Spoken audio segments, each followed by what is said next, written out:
pregovore. Narod koji zaboravlja svoju prošlost ponavlja svoje tragedije. To su bile prilike. Najkraće kazano može se ovako postaviti stvari. Mislim da je sa mojom presudom došlo jedno novo svjetlo, jedna istina. Ja ne lažem, niti izgovaram laži, samo povremeno govorim neistinu, a to je puno pristojnije. Hvala. Poligraf. Politički grafikon. Dobar dan, poštovani slušatelji i gledatelji, dobrodošli u još jedan poligraf Hrvatskog radija. Od iduće godine dijeli nas samo još 37 dana, a prema najavama ona će biti puna neizvjesnosti. Vlada planira mršavi rast od 0,7% i nakon uvođenja eura obuzdavanje inflacije na 5,7%. Oporba tvrdi kako nas čeka recesija i kako je državni proračun dizajniran kako bi podmitio određene skupine građana. Poslodavci se bune protiv poreza na ekstra profit. A što nas u stvari čeka, analiziramo jutros u emisiju koju gostuju predsjednica Odbora za financije i državni proračun Grozdana Perić. Dobro jutro. Dobro jutro. Potom Sanja Radolović iz SDP-a. Dobro jutro. Dobro jutro i lijep pozdrav svim vašim slušateljima i gledateljima. Hvala vam lijepa. I član saborskog Odbora za financije i proračun Zvonimir Troskot iz Mosta. Dobro jutro. Dobro jutro vama i vašim cijenjenim slušateljima i gledateljima. Gospođo Perić, najave stvari nisu dobre. Poslodavci su zabrinuti, kažu da im padaju narudžbe iz Njemačke, da se već očekuje neka stagnacija gospodarstva, da prijeti recesija. Što vi očekujete? Ono što očekujemo pokazujemo kroz proračun. Nismo sami, nismo otok, dakle svi ti utjecaji koji su iz našeg okruženja, iz naših, da smo zaista činili sve da se održi. Poduzimaju zapravo idu u smislu da ipak to ne bude tako. Ako pogledate da je više puta da smo intervenirali i na smanjivanje stope PDV-a, da vlada na sve načine obuzdava cijene energenata. Dobro, koja cijena je pala na, ne znam, kad je smanjena stopa PDV-a na hranu, konkretno stalno se spominje taj maslac koji ima enormno visoku cijenu, pa je onda smanjena cijena PDV sa 22 na 5%, u trgovinama je na trenutak pojeftinio i odmah se vratilo na staro. Da, ne možemo djelovati na taj način da možemo ograničavati sve proizvode, ali veliki dio proizvoda, onih ključnih je, ipak se radila ova intervencija koje, iako je to vrlo nepopularno, međutim u ovim uvjetima je to bilo jedino moguće. Ali svakako da treba sagledavati to na drugi način, da je svaki trgovac samostalan, da formira svoje marže, svoje cijene sukladno svojim troškovima i očekivanoj dobiti, ali mislim da je sa svim ovim mjerama ono što smo mi kao vlada, kao sabor svojim odlukama i svojim okvirom, zaista mislim da smo dali dobre okvire da to bude puno kvalitetnije, a sad je na pojedincima kako će to koristiti. Gospodin Radolović, u ovom proračunu za iduću godinu pola milijarde eura ide za veće plaće, pola milijarde eura ide za veće mirovine, 670 milijuna eura ide za amortizaciju ovih energetskih udara, inflacije. Hoće li to biti dovoljno? Kako vi na to gledate? Pa gledajte, mi stalno tvrdimo da je sve to trebalo donijeti puno ranije, cijeli taj paket protuinflacijskih mjera, ali ono što je činjenica jest da plaće nominalno rastu puno sporije od same inflacije. S druge strane, u taj paket protuinflacijskih mjera primjerice uključen je HEP. 6 milijardi kuna, a HEP, kako sad stvari stoje, će godinu završiti sa 4,5 milijarde kuna minusa. Dakle, to je opet novac koji mi tvrdimo da će platiti na kraju građani. I vrtimo se tako u začaranom krugu, kao na očigled nešto im se daje, ali ko će to poslije opet platiti? Naši građani i poduzetnici. Upravo smo jučer imali, nakon prekjučer kasnih sitnih sati, rasprave o proračunu za 2023. Jučer smo raspravili o zaključku oporbe vezano za raspolaganje energentima u Hrvatskoj i tu je zapravo opet na istinu su izašle neke stvari, da vlada trenutačno troši novac koji nema. I sve državne kompanije u njenom sastavu.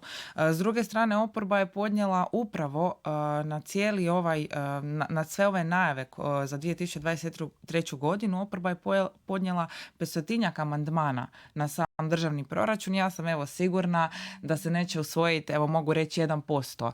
Vidjeli smo da su vladajući podnijeli neke amandmane, čisto da to bude lijepa fasada uobličena, da se mogu usvojiti. Nije baš nešto bilo drugačije kad je bila SDP-ova vlada, isto su redom odbijani oporbeni. Ne bi baš tako rekla. S prve strane, kad je bila SDP-ova vlada, u smislu bili smo dosta konstruktivni, da smo već neke stvari slušali cijelu godinu što oporba govori i da su već bile ugrađene u sam proračun. Primjerice, podnijeli smo amandman 450.000 eura za naknadnu radnicama Orljave i ja se zaista nadam da će vlada i Andrej Plenković za takve stvari imati sluha.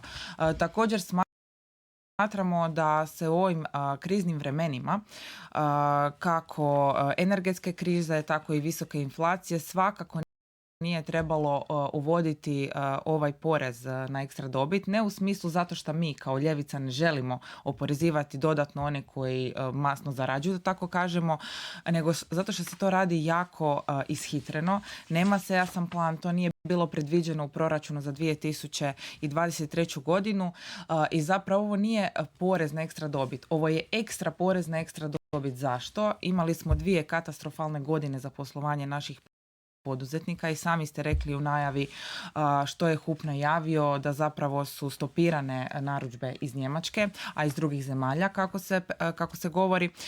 I sad nam nije jasno zbog čega bi neki poduzetnici koji su više godina planirali rast svoje dobiti kroz zaista strukturalna ulaganja višegodišnja, onda su imali 2 krizne godine, sad bi ih se trebalo dodatno oporezovati. Dakle, niti krive niti dužne. Smatramo da treba se oporezovati one koji u ovim kriznim vremenima zarađuju na našim građanima, u smislu ako je... Kog bi vi oporezovali konkretno? Pa konkretno mislimo da se trebalo napraviti posebice što se tiče prehrambenih namirnica. Mi se ne slažem se sa gospođom Perić, ona kaže da jednostavno si oni mogu sami odrediti marže. Mi bi se tu, da tako kažem, malo poigrali s tim maržama.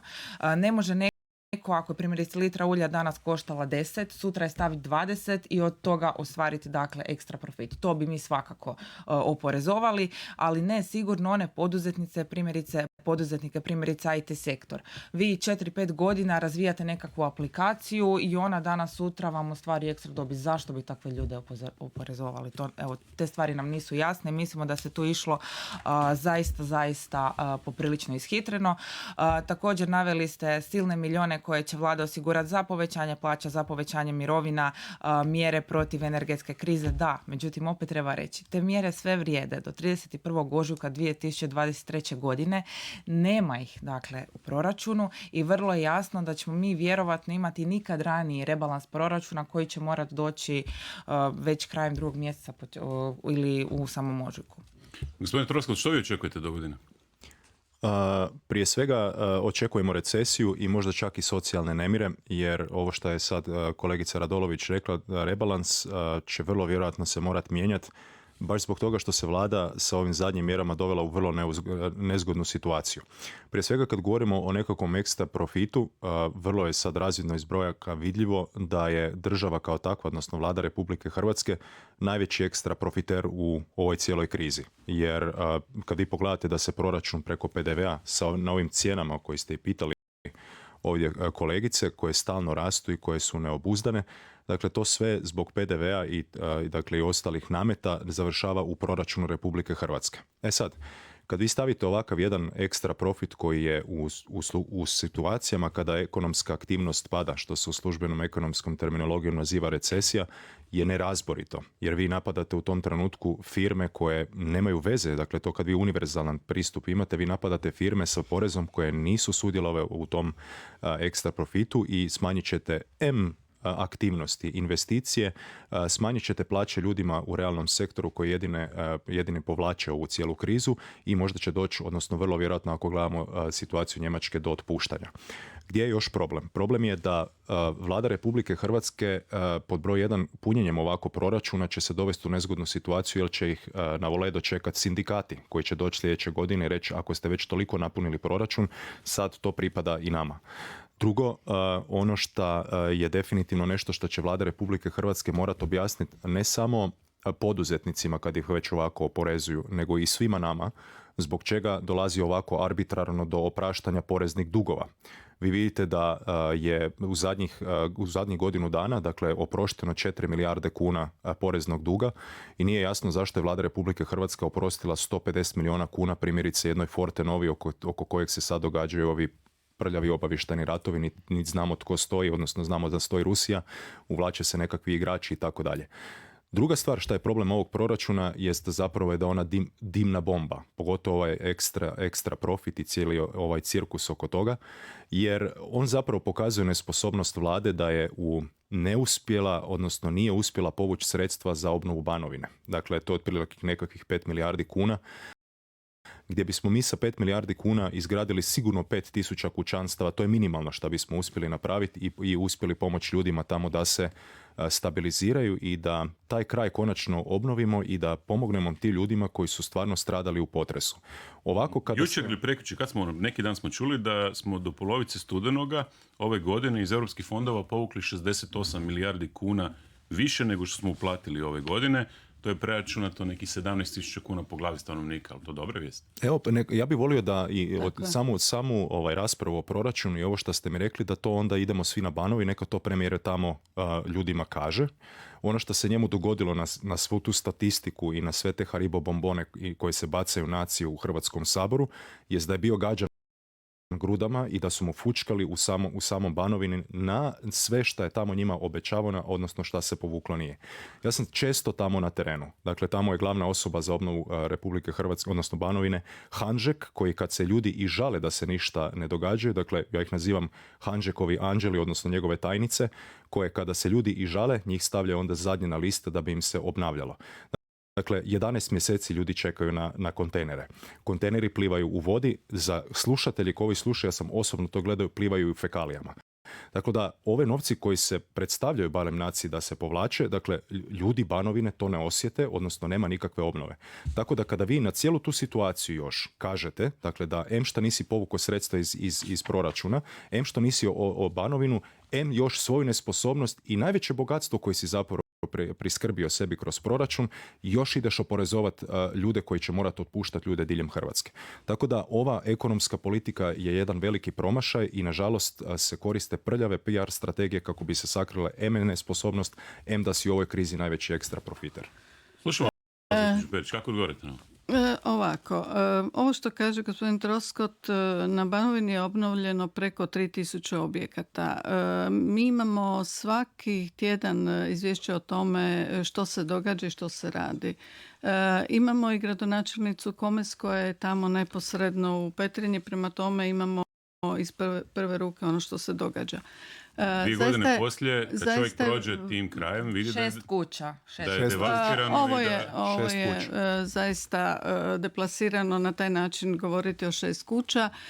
Potrebno je isto tako reći da je jako bilo važno odrediti nakon tih silnih potresa koji su se onda događali, nakon toga i prostore gdje će se eventualno izgraditi zamjenske kuće. Sve to uobličiti zapravo pravno, omogućiti... Čak Ukrajinci to rješavaju u roku od 3 mjeseca nakon što Rusi sami zgradu dižu. Česi.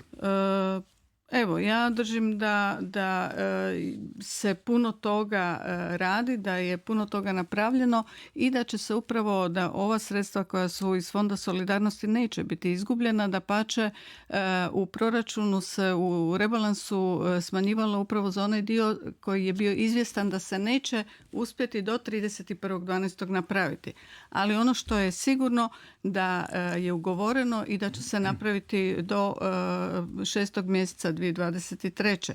Uz to kada pogledamo koliko je zapravo iskorištenost fondova, ovo što ste rekli da je preko 8,5 milijardi kuna eura isplaćeno, onda je to već znak da je to preko 80% svih sredstava. Uz to imamo i taj pozitivan zapravo skor gdje se vidi da je u odnosu na sredstva koja smo uplatili, a u odnosu na ona koja dobivamo zajedno sa MPO-om, da je to zapravo skoro 70 milijardi eura.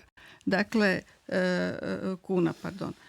Dakle, to je ono o čemu trebamo govoriti i zaista kada gledamo da je preko 128% ugovorenog ukupnih sredstava, onda je to nešto što itekako nam daje velike, možemo biti veliki optimisti da će upravo ta sredstva koja su iz europskih fondova biti itekako dobro iskorištena i namjenski potrošena. Evo se malo vratiti na ovaj porez na ekstra profit. Puno kritika smo čuli na račun toga poreza. Dakle, Europska komisija ga je propisala.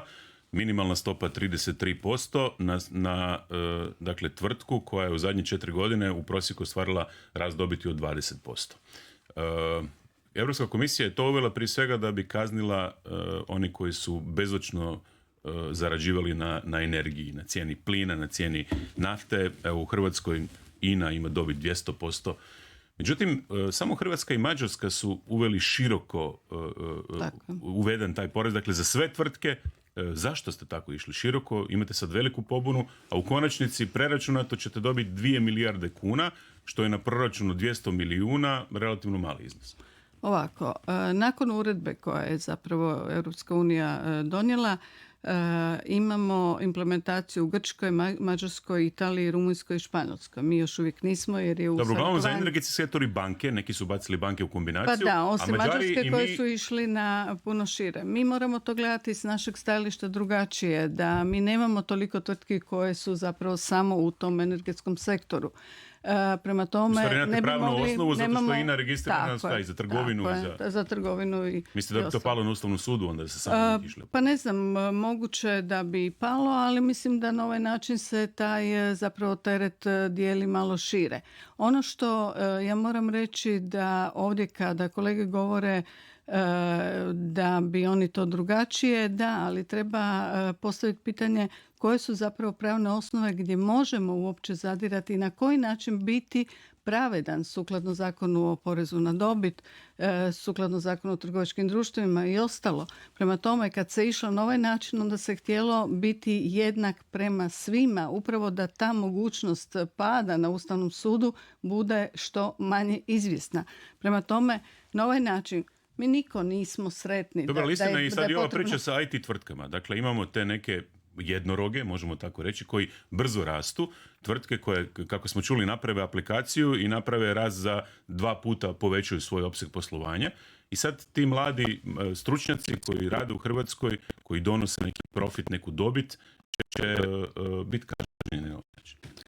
Pa kažnjeni smo zapravo svi i sa inflacijom i sa svime što se događa. Dakle, nismo, niko od nas ne želi i na bilo koji način zaustavljati tržišnu ekonomiju. Ali upravo kolege koji kažu da bi utjecale na marže i tako dalje, onda bi to bilo još dodatno uplitanje države u poslovanje, onda uopće upitno, onda bi to bilo uopće pitanje pravnog sustava i na koji način možemo onda zagovarati tržišnu ekonomiju. Prema tome, ovdje se išlo na način da to bude porez, solidaran porez u jednoj godini, dakle u 2022. Da se to je dakle jednogodišnji, kasnije ga više nema.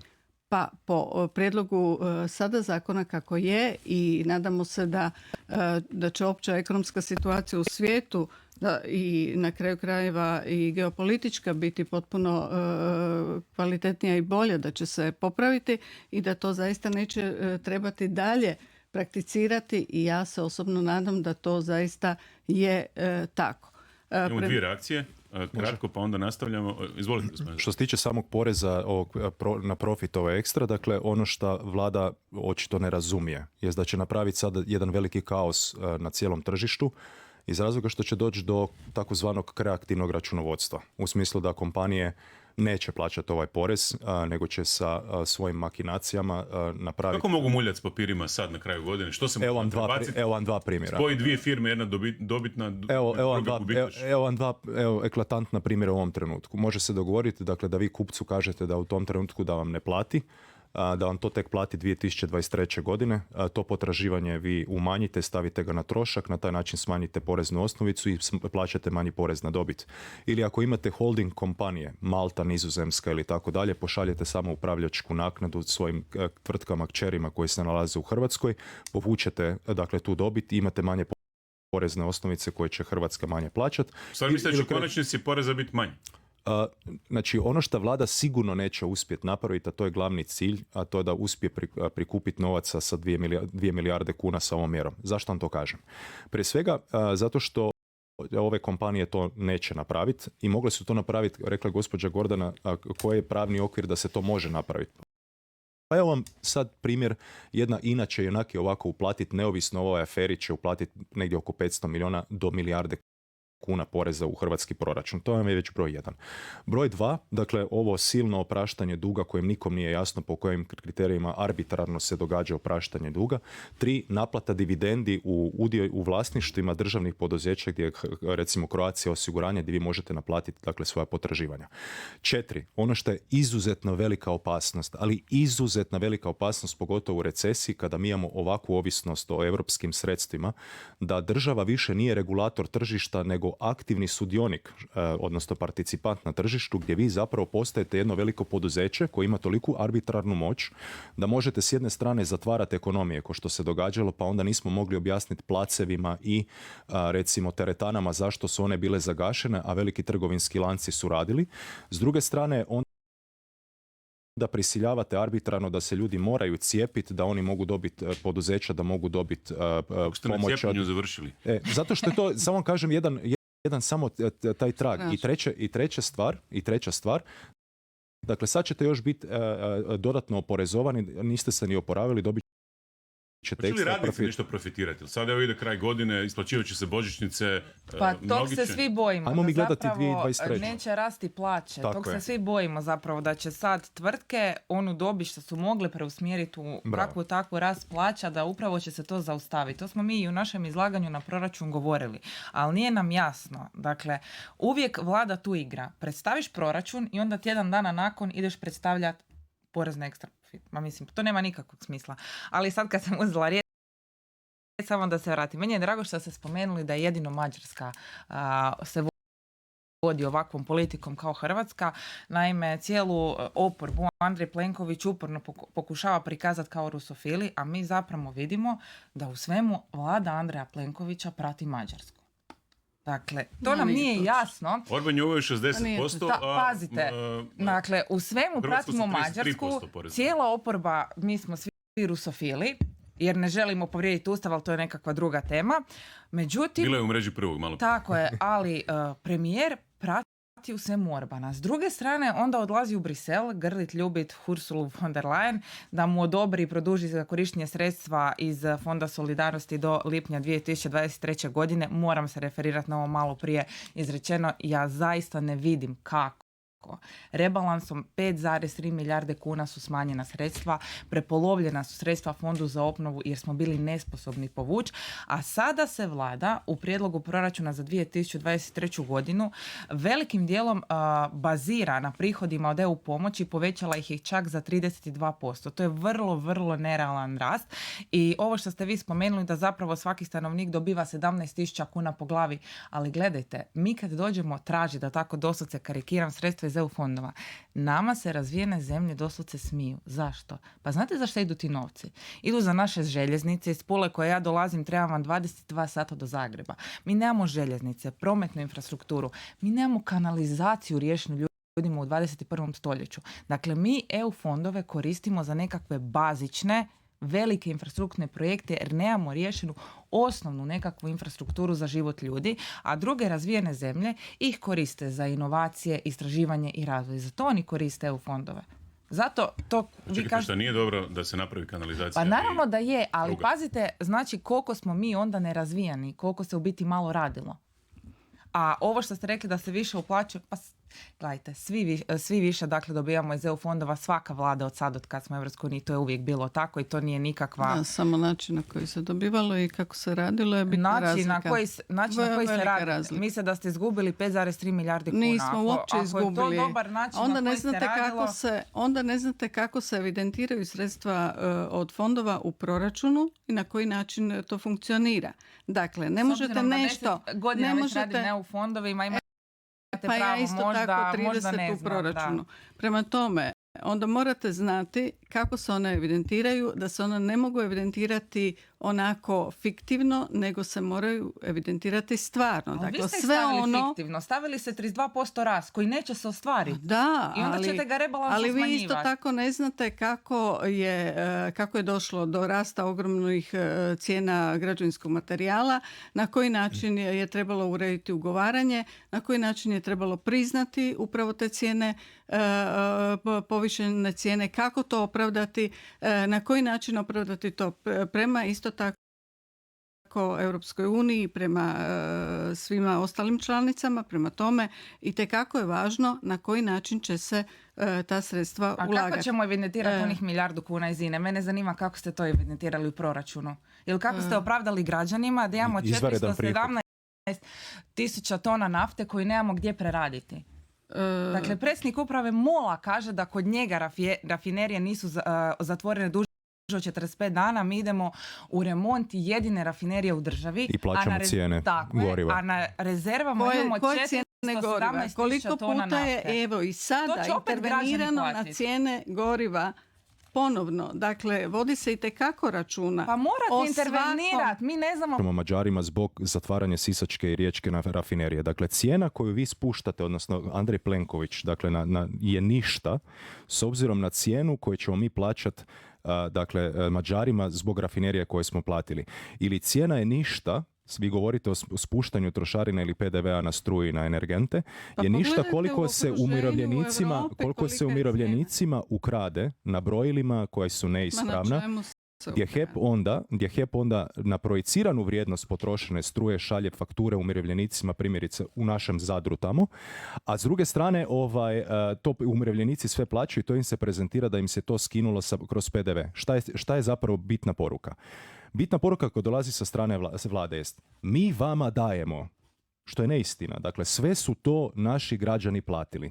Platili su kroz inflaciju, kroz PDV koji se enormno puni proračun. Platili su kroz to da im se naplaćuju više cijene energenata, plaćaju kroz to da im se to plaća sada na više kamate koje će plaćati HEP na dugove i HEP je na koljenima, to nitko ne spominje i to ćemo sve morati plaćati u budućnosti. Vi ne odgovarate za ništa. U tome je vaša prednost. Odgovaram ljudima koji su me odabrali legitimno u Hrvatski sabor. Itekako odgovaram, imam veliku odgovornost. HDZ ne odgovara za ništa. Mi dakle, odgovaramo robne rezerve su nam spuštene sa 2 milijarde kuna na 550. 616701, to je broj telefona Hrvatskog radija, 01 je predbroj za Zagreb, 000385 pozivni za Hrvatsku, dakle 616 7001. Gosti u studiju su Grozdana Perić iz HDZ-a, Sanja Radolović iz SDP-a i Zvonimir Troskot iz Mosta. Tema nam je što nas čeka dogodine, stiže li recesija, kako živite i kako ćemo živjeti svi skupa iduće godine. Dakle, ajmo redom na pozive naših slušatelja. Vidim da su već krenuli neki. Dobar dan, u eteru ste, halo. Dobar dan. Slušamo vas. Drago mi je da ćete poslušati bar na sekundu. Ovako, ja ne znam odakle bi počeo u stvari pa da bi dao ama baš neki plus za HDZ. Ajmo ovako početi. Jesu li išta uradili sa svojim novcem? Je li išta u Hrvatskoj pokrenuto da je ova hrvatska vlada učinila nešto da kaže evo mi smo to uradili, nismo ovisni o nikoga? Ajmo reći dalje. Ne znam odakle početi i sa kojeg problema da bi bilo šta reka, ajde hvala Bogu da je HDZ nešto učinio. Ajmo dalje, kunu se u domoljublje. Pa što rade? Neprijatelji hvale svoje borce, a mi moramo poštivati, stalno nas natjeravaju u stvari na ono mir, oprost. Kome oprostiti ako oprost ne traži? I znate što? Ja bi vam najradije ovako rekao ukratko. Ja sam HDZ-ovac bio od početka i sa predsjednikom Sabora Bebićem, ja sam mu rođak i zajedno smo radili na HDZ-u. Danas se stidim HDZ-a, imam člansku kartu i nikada za njega glasovati neću. A da vam ne reknem o svim drugim stvarima što se događaju, pa imaju li ljudi oči, vide li ti ljudi, koga oni peru mozak i još nešto. I moja vjera na kraju krajeva je došla kao tržište. Katolička vjera u Hrvatskoj došla kao tržišna ekonomija. Ma Bog vas blagoslovija, hvala vam lipa na svemu. Hvala i vama na vašem komentaru. 616701, halo, u eteru ste, dobar dan. Dobar dan. Izvolite. Pa ovako, evo čujem da je jedna gospođa iz HDZ-a gosta, evo rasprava je vrlo jasna u kojem smjeru ide.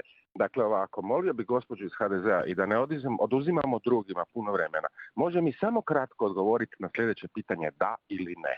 Dakle, gospođo, da li vi mislite da je moralno da nikad niko ništa nije pitao našeg heroja Vilija, znamo o kome se radi, je li ministru zdravstva, kad smo svi pljeskali na prozor, što je softver za cijepljenje kupio u firmi bez zaposlenika koja je registrirana djelatnost kao cvjećarnica i ima jednu cvjećarnicu. Aluzija na Alan Forda je fenomenalna ovdje. Dakle, gospođo iz HDZ-a, vrlo kratko da drugi mogu pitati. Da li vi mislite da je to normalno ili ne? I šta se gospodinu našem heroju Viliju dogodilo? Onom istom kojem je mjesto ministra bitnije od Hipokratove zakletve i koji se skrivajući po Markovom trgu uvukao u zgradu vlade kad je policajac ranjen. Nije mu prišao pomoć. Dakle, da li vi mislite da je to normalno? Hvala lijepo. Zašto je Beroš softver za cijepljenje kupio tvrtke registruje kao cvjećarnica? Evo zapisano, to će biti i drugo u bloku. Halo, dobar dan, u eteru ste. 616701, izvolite, slušam vas. Pa taj sam zvao. Taj ste ih dobili, evo čujem vas ja i cijela Hrvatska. Malo stišete radio, bolje ćemo se čuti međusobno. Ići u drugu prostoriju. Ovako, kad čujem komuniste tog druga, Troško, taj drugaricu, kako se zove, Radolović, onda se naprosto čovjek zadivi ljudskoj pameti koliko se zaboravlja. Znate, gospođa Radolović je malo prije drugarica, Radolović je malo prije rekla da se ništa nije napravilo, da se ono, u uljuđenim državama se napravilo to i to. Ali te uljuđene države nisu imali 45 godine komuniste na vlasti koji nisu radili ništa, nego svoju djecu školovali i razvijali sve ovo što danas imamo. Jer ovo što danas imamo, to je razvijeno u njihovoj proizvodnji. Svi su vikali na pokojnog Bandića, a on je komunista bio. On je preko komunističke partije došao tamo gdje je bio. I sada se nađu ljudi koji psuju, viču na HDZ. Pa šta je naslijedio, još je i previše napravio. Znate, imam ja puno tema, jer ja sebe smatram slobodni mislilac. Imam ja puno tema gdje bi se moglo reći sve šta su napravili komunisti i ti pridruženi drugovi kao drug Troškot i Grmoja i takvi, ne. I sada svi pametuju zašto nije ovo napravili država. Otkuda? Ako ne plaćamo poreze, ako ne proizvodimo, država nema zaradu. Otkuda? Država ne proizvodi ama baš ništa. Hvala vam lijepa, evo zabilježeno, dakle, komunisti Troskot i Radolović, pa će oni odgovoriti onda u drugom bloku na ovo pitanje. Dobar dan, u eteru ste, halo. Dobro jutro. Slušamo vas. Najboljem novinaru svaka hvala što otvara telefone nama bjednicima koji inače ne možemo do vlade nikako. Ma niste vi bjednici, gospođo, vi ste ovdje zvijezde emisije, slušamo vas. Mislite? Apsolutno. Dobro, ovom gospodinu koji je malo prije rekao, tako uljuđene države je danas i Poljska i Češka, koje su mnogo duže imale komunizam i to rusku čizmu nad svojom glavom, pa su uspješne države. Ne znam zašto mi, koji smo jedva 40 godina bili pod nekakvom, tako, ajmo reći, polučizmom, jer nas je Amerika debelo podupirala, imali smo pasoše, mogli smo okolo putovati, mogli smo se školovati. To je jedno. To je ovom gospodinu. A gospođi Perić, čije prezime ja nosim, nažalost, žao mi je, mislim, žao mi je što je u Saboru gledam kako povlađuje vladi i onda kad treba i kad ne treba. Dakle, ovaj porez sada i uopće njezina pravednost i pravednost njezine vlade je takva da svi nekako kuburimo i jedva se izvlačimo iz nečega. Pa kad je pravednost, onda se svima jednako diže mirovina, iako recimo mnogi koji sa malom mirovinom imaju velike dohotke na recimo nekretninama i slično, pa nikako da uvedu porez na nekretnine, pa sada uzimaju i onima koji dobro rade i nisu se okoristili u ovoj. Jel bi vi uveli porez na nekretnine? Ja bih uvela, da. Uvela bih bez obzira što bih je i ja plaćala, zato što je to jedino pravedno i cenzus, jednostavno imovinski cenzus za sve kad se nešto dijeli. Jer kod nas se događa to da bude neko jako nisko mirovinom, a da zapravo ima veliki dobitak u drugim nekim stvarima. To se uopće ne poštuje. A što kad bi neka, ne znam, bakica na selu imala veliku njivu, veliku parcelu, živjela u trošnoj kućici? Ne, čekajte, to se radi o nekretninama na koje se inače treba plaćati porezi, koji se, na kraju koje nas Evropska unija stalno ganja da uvedemo taj porez, jer ništa drugo i nije pravedno, ne na njive, ne na ono gdje čovjek zarađuje sebi za kruh. To je druga priča. Dobro. Nekretnine, ne mislim tu čak niti na prvu ili jedinu vikendicu, ali mislim na ono kad neko ima, ne znam, iznajmljuje stanove, iznajmljuje apartmane i onda ima nisku penziju i dobije jednako kao onaj koji nema ništa. Ili koji ima jako malo ili koji živi samo od penzije. Drugo, gospođo Perić, vi biste trebali znati što je sad, gdje su papiri, gdje je zapravo obrazac za one obiteljske mirovine koje nisu obiteljske da sad uđeš u onog drugog partnera preminulog mirovinu, nego ovo dodatno što je izborio Hrelja kad vam je dao svoju ručicu da imate većinu. Ajde, molim vas, odgovorite, gdje je pravednost?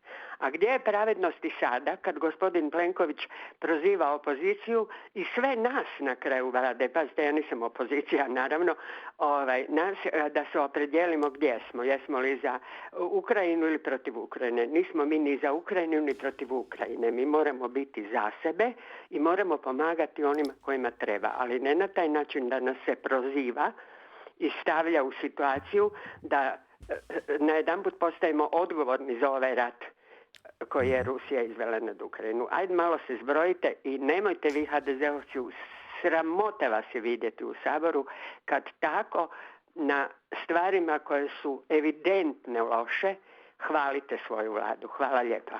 Imamo još jedan poziv, halo, dobar dan, u eteru ste, slušamo vas. Halo. U eteru ste, izvolite, slušam vas. Poštovanje gospodine Mislave, vama i vašim gostima. Pozdrav. Evo samo jedan osvrt, ja se uopće ne bi osvrtao sada na ovu političku situaciju, samo osvrt na ono početku što je bilo reći, a to je Banovina. Dakle, imao sam priliku nekoliko puta voziti pomoć dole. Ovi koji govore o toj obnovi, o svemu onome što se napravilo, gospodo, odite dole tjedan dana živjeti u kontejner, da ćete vidjeti kad nema sanitarnih čvorova, kad se ljudi smrzavaju i kad im dovezete pomoć i oni u suzama kažu jednostavno hvala.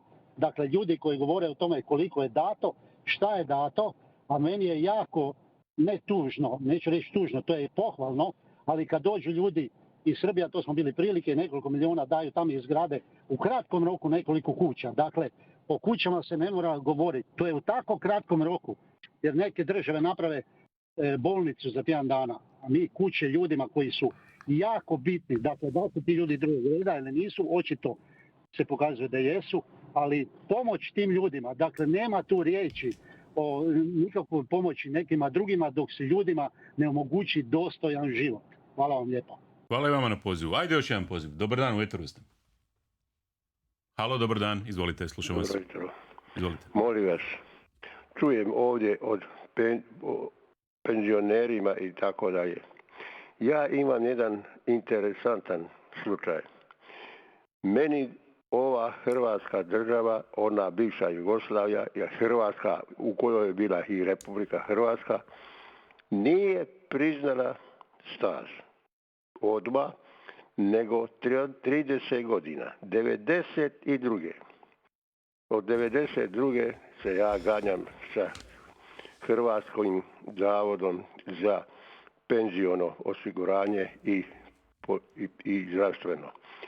I vidite, oni su meni prije 2 godine donijeli konačno rješenje i priznali. Međutim, sada treba platiti, jeli? Treba platiti.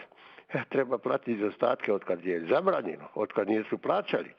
Od 92. Hoće li platiti? A ne od 3 godine sad unazad od kad je doneseno rješenje. Pa to su cirkusi što radimo. I ovo vam da vam rečem usput i vama. Mi smo na repu. Ja zovem iz Dubrovnika. Ja se predstaviti. Mato Jelavić. Meni oni čitav život radim. Tek sad su upisali prije 2 godine. Priznali staž. Ali nema para. Gdje ste radili? Što ste radili, gospodine Jelaviću? Prijevoznik sam bio. Pa onda je 5 tona, preko 5 tona je zabranjeno, pa je 5 tona dozvoljeno, pa autobus, pa ovo, pa ono, evo. Hvala vam što ste nazvali. Hvala vam lijepa. Evo, vrijeme je da odgovaramo na pitanja redom. Šta je ono bilo? Drugo je bilo zanimljivo.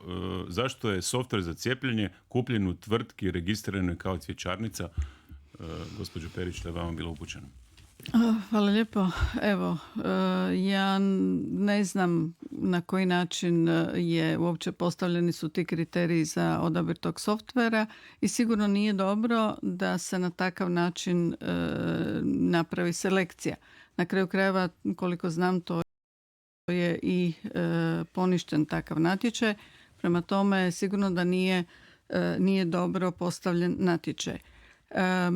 Da li takvih propusta ima? Sigurno moguće da ima, ali kao što vidimo i to se na određeni način kontrolira i detektira. Prema tome smatram da jako puno drugih softvera i kvalitetnih rješenja je napravljeno, da na kraju krajeva kad pogledate zdravstvo da možemo sada i svoje nalaze dobivati na svoje računalo, da imamo lijekove za koje možemo podizati recepte i upućivati svoje zapravo pacijente u bolnice sa elektronskim uputnicama. Dobre, uputnice i recept je ranije uvedeno, ovo je sad sasvim konkretan slučaj koji se tiče... Ovo je nešto što ja ne mogu komentirati jer zaista ne znam što se događa. Gospodine Troskot, jeste li vi komunist koji ulazi u koaliciju sa SDP-om i na taj način ruši vladu? Kad vi nekog determinirate da je komunist, onda trebate vidjeti njegov lik i djelo. Dakle, ja prije svega sam dijametralno suprotan, dakle, od tog komunističkog načina razmišljanja, po stavovima, djelu, po firmama gdje sam radio, po državama kojima sam živio, a gospodinu čisto za odlike komunizma, odnosno socijalističkog načina razmišljanja, je recimo upravo ovaj softver koji se prodaje cvjećarnama, kad sumirate na nacionalnoj razini, nas košta 1/3 proračuna. To vam je odlika komunističkih, odnosno socijalističkih zemalja, gdje vam je korupcija 1/3 zapravo proračuna. Točka broj 2, tu sam si zapisao, kad vi uvodite ekstra profit i na ovakav način kažnjavate, dakle, sve poduzetnike, to je odlika, dakle načina razmišljanja prije 1991. godine, gdje se na nesposobnost vlade i javnog upravljanja kažnjava cijelo stanovništvo sa dodatnim nametima koji jedva preživljavaju svoju krizu. I 3, kada imate situaciju da država arbitrarno odlučuje o sudbinama ljudi na ovakav način, da zatvara poduzeća kako hoće, da uvodi poreze kako hoće bez ikakve opravdanosti, to je nešto što smo gledali prije 1991. godine i jako mi je drago da se gospođa Perić javila, koja je bila izrazito trezvena i dala odličan primjer, primjerice jedne Češke i jedne Poljske, koje su puno dulje bile pod tom čizmom i uspjele su se izvući, uspjele su obnoviti zemlju i uspjele su vratiti dijasporu, pogotovo što je slučaj Poljske. Iskreno se nadam da će se to dogoditi u Hrvatskoj, a ove etikete komunizma gospodinu opraštam i nadam se da ćemo se uspjeti vidjeti popit kavu pa da to još dodatno razmotrimo. Gospodin Radolović, treba li uvesti porez na nekretnine? Svojedobno je Slavko Linić zagovarao porez na nekretnine, nije nikad uveden. Kažu u stvari da su banke u Hrvatskoj najveći vlasnici nekretnina. Kako vi na to gledate? Pa banke, najveći zaštitnik banaka je uvijek bio HDZ, to smo vidjeli sada da su i dalje omogućili da se prodaju nenaplaćena potraživanja agencijama, koje onda više struko naplaćuju od naših građana. Da bi vi uveli porez na nekretnine? Porez na nekretnine pa stvarno je predmet za raspravu. U ovim momentima energetske inflatorne krize i s ovim porezom na ekstra profit, to je stvarno bi bila sad za promišljanje, ali ono što mi sigurno jesmo, da se napokon počnemo držati tog nekakvog dohodovnog imovinskog cenzusa. Međutim, da se vratim još na jednu stvar, dakle moram se referirati na ovo što je gospodin rekao da smo komunisti, pa ja mu se zapravo zahvaljujem. Zahvaljujem mu se zašto i kad kaže da HDZ nije mogao ništa napraviti. HDZ je napravio. Iselili su 400.000 ljudi iz zemlje. Da nije bilo komunizma, s druge strane neki dijelovi naše Hrvatske danas ne bi bili pripojeni, Hrvatska ne bi bila u ovom sastavu, a s treće strane, gledajte, za doba komunizma, svidjelo se to nekom ili ne, radnici su imali svoja prava. Danas 50% mladih u našoj zemlji živi još uvijek sa svojim roditeljima. Da, nema, i vidjeli ste kako su završile radnice Orljave primjerice. Danas 50% naših mladih žive sa svojim roditeljima, još uvijek. Tada je svako ko je htio mogao doći... Da je taj sindrom Petra Pana tipičan za ove mediteranske države poput Italije gdje je još već... Pa ali gledajte, kod nas mladi nemaju izbora sa ovakvim kamatama, sa nemogućnošću pronalaska prvog zaposlenja. Dakle, ne mogu doći nad krova na svojom glavom, ne mogu se zaposliti i šta onda dobivamo? Dobijamo demografsku sliku takva kakva je. Obitelji sve kasnije, dakle, se odlučuju, dakle, na proširenje. Nekad ste imali po jednoj obitelji i po 3 djece, danas je to u sve kasnijoj dobi jedno, ali ne brinite. HDZ radi na demografskoj politici, znate ona famozna mjera da ćemo vam 200.000 kuna, vratite se u lijepu našu, javila se svega jedna osoba. Također moram se samo referirati na zdravstvo, ono što danas nismo rekli građanima, a to je da se u prijedlogu proračuna za 2023. godinu, to građani moraju znati, sredstva zdravstvu smanjuju za 60 milijuna eura. Dug se kreće i dalje oko 4,5 milijardi kuna, a samo onaj dospio je milijardu kuna. 2 minute su do kraja. Dakle, opet imamo dakle dugove veledrogerijama, liste čekanja, to HDZ nije riješio, niti ne planira. To nije riješio zato što očekujemo ipak da će se kroz reformu zdravstva puno toga dogoditi. Ono što treba reći da ovo što kaže gospođa Radolović, ne imaju mladi šanse, pa otkud onda sva silna ova davanja i način kako će se pomagati mladima za stambene kredite, za subvencioniranje. Ovo je nevjerovatno. Dakle, državni inspektorat zatvorio menzu na strojarstvu jer je 22 metra i 40, a ne 2... Kako vi to komentirate? Ne, u stvari, to bi stvarno za gospodina...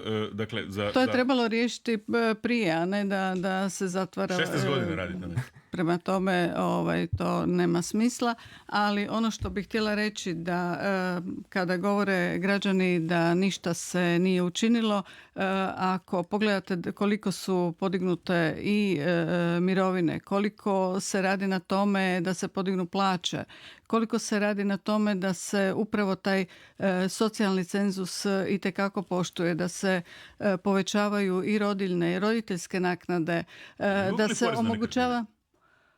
Pa sada u ovom momentu ono što zaboravljaju kolege da ovaj moment krize kakva je sada nakon pandemije i ovoga rata zapravo nije zabilježena nikada prije osim onoga što smo imali u ratu. Prema tome, kada govorimo o takvoj krizi na ovaj način kako oni raspravljaju da bi svima dali, a ništa ne bi na nijedan način zapravo namaknuli i preraspodijelili. Kad je bila vladavina SDP-a, stopa nezaposlenosti mladih je bila 50%, djelovali smo u uvjetima najviše krize. Da, sada je stopa nezaposlenosti koliko? Najniža. I stopa iseljavanja za vrijeme vlade Andreja Plenkovića u Njemačkoj i ostale zemlje vam je veća nego u 45 godina komunističke. I ovdje moramo stati jer nam je vrijeme isteklo. Hvala vam lijepa na gostovanju u Poligrafu. 50 je otišlo puno više Hrvata iz Hrvatske. Do slušanja i doviđenja do sljedeće prilike.